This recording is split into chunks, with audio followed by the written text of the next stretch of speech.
So have you ever walked in a room and someone's had an argument, or your missus is upset, or your husband's upset, or your kids are upset?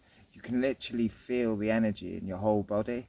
And that's what they mean by you can cut the atmosphere with a knife, because what happens is the energy's so thick and dense that you can literally cut it. Like if it was thin, then it just goes straight through. I mean, even if you're like feeling really good and really positive, or you've got someone that's feeling really good, really peaceful, naturally put inside positively, then as soon as you bump into them or they come into the room, you can feel it. It's like the whole energy of the room shifts. Yeah, and really just remember, I think, that like life itself, suffering itself, when you're suffering a lot, it's building you, it's remaking you. It's giving you a strength that you won't even recognize. Eventually you'll not even recognize yourself. You'll look back and be like, wow, how did that happen? And it's all just through allowing these lessons and these feelings and these things to come out of you. If you don't allow them to come out of you, then they stay in you, and that's what causes sickness and things like that. It's like crying. Crying is one of the most important things, not in a victim type way, but a release way. Because what you're effectively doing is you're crying out the negative energy, which is the heavy vibrational energy. And that's why after crying you feel lighter. So it's one of the most important things, especially when you go through any sort of awakening or any clearing or any sort of thing where you're finding yourself, then yeah. It's not weak to cry. Eventually you don't need to cry anymore, and it's less and less, unless you feel a death, but that's a whole different subject. And we'll talk about that because, yeah, everyone experiences it. Everyone experiences someone they love passing.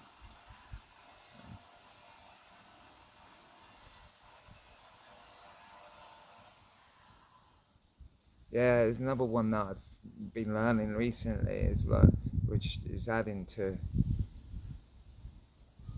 me being able to just be in life, is to not be in any rush or watch the way that I'm verbalizing things that I'm doing as well.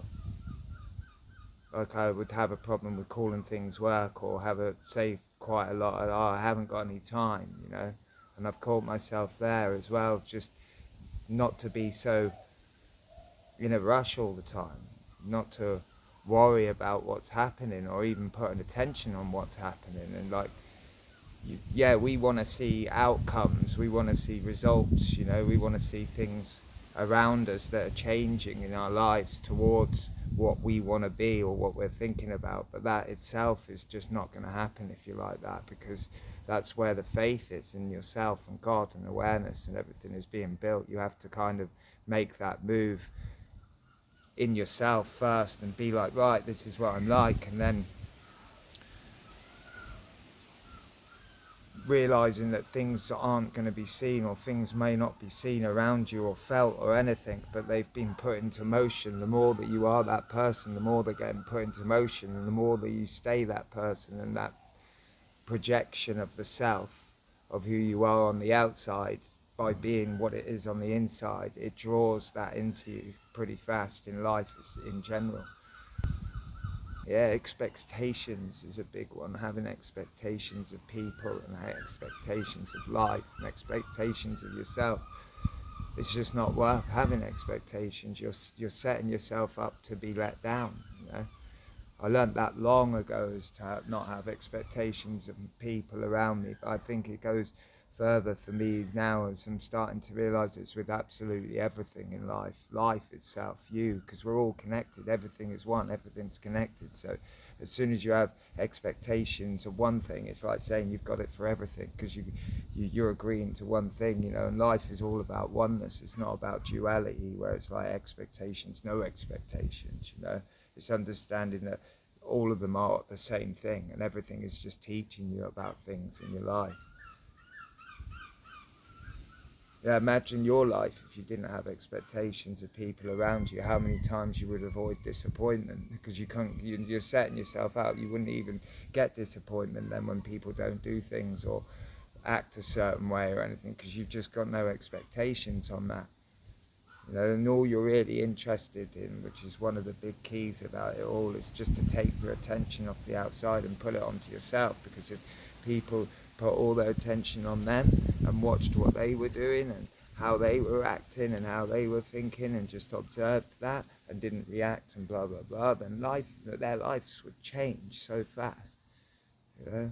And it may become a bit of a storm on the outside for a while because your mind's going to be going off your body. This is why I call the outside, because I believe the body is just a house like the earth and everything, and that everything happens inside of us and around us, but it can be observed just like you're looking at a view or nature itself. You're looking at your body, you're looking at the feelings that are going on. Yeah, you can feel them, but they're just vibrations, you know, and that energy will disperse if the less you pay attention, or the more that you start to feel and think the opposite of what that is, that gets rid of it immediately. So this is where like coming into saying thank you a lot. Oh God, that's one that I could go into. Yeah, saying thank you a lot.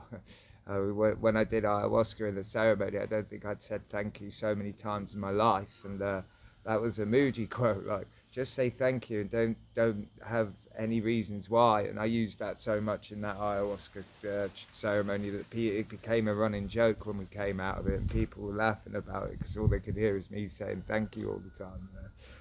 It changed my life. Yeah, pretty much changed my life. I mean, when I finished there, I came back and one of my best friends had passed away, a young lad. We were real close, you know, and that sort of set me back many years. And I've had quite a few in a short space of time, not many of us, you know, because I think it was trying times and a lot of things were going on. And I do feel like there was an element of, yeah, moving forward in life, and then life just throws everything at you to see how you're going to cope with it and like see what it's going to build out of you and shape you into. And this is what's come out of it, really. And I think it was a gift, and yeah, everything happens for a reason, you know, and like even that sort of trauma passes through observation. I drank too much and sort of, not loads but enough, and I partied too much and did other things trying to avoid the suffering, trying to avoid the thoughts of what was going on, when really I should have been putting my attention on me and looking at life and thinking to myself, well, I'm here and they're not, and bless them. Like, you know, it's harder for us that are left, I think, than the people that leave because they just go to somewhere else, and it's probably a lot more beautiful than here unless they're reborn. And we're the ones that have to like kind of pick up the pieces around us and the people, and because people are the way they are and they don't know that they're all one and everything, they're like, and death is not death, it's just a rebirth in another sense, and you move on. Here is short, the dream.